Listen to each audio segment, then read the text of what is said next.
Hello, everyone, and welcome to Income Investors. My name is Daniela, and with me today is Zulfiqar with a quick economic update.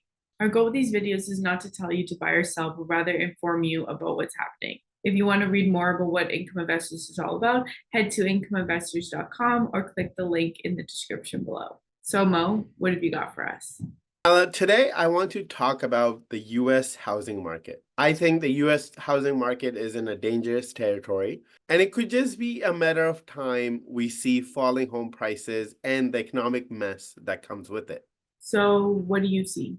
While the experts have been busy trying to figure out what Federal Reserve is going to do with interest rates, they've been paying very little attention to the U.S. housing market. Here's some perspective.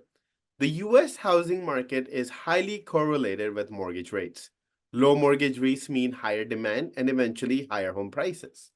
In contrast, high mortgage rates mean lower demand and eventually lower home prices. In the US, home prices haven't come down much, but that could be the next shoe that drops. From 2021 to late 2022, mortgage rates were creeping higher. Since late 2022, they have been moving sideways but are still much higher than they were after the 2008-2009 global financial crisis. What does this mean? At their core, the higher mortgage rate mean an eventual slowdown of the US housing market. So, are there problems brewing in the housing market now?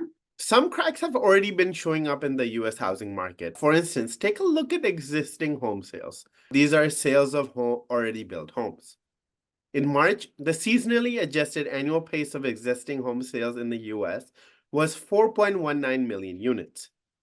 That was down 4.3% month over month and 3.7% year over year. New home sales in the US have also been declining. In March 2021, the seasonally adjusted annual pace of new single-family home sales in the US was around 850,000 units. In March 2024, that pace was 693,000 units. This represents a decline of close to 20%. And what do you make of all of this? I'm not trying to scare anyone here, but it's critical to know what's going on in the US housing market. The problems don't just stop with home prices going down. This could cause significant consequences across the board.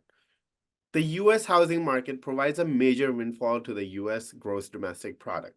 More activity in the US housing market means more jobs and flourishing of more ancillary industries. For example, more housing being sold could mean higher sales of furniture, appliances, lawnmowers, and etc. But that's not all. Income investors' portfolio could be on the line too if housing market faces headwinds. Consider the home builder stocks, for example. They've seen a robust move to the upside as mortgage rates have increased and housing activity has been anemic. This is odd. Home builder stocks could get hurt as US housing market suffers.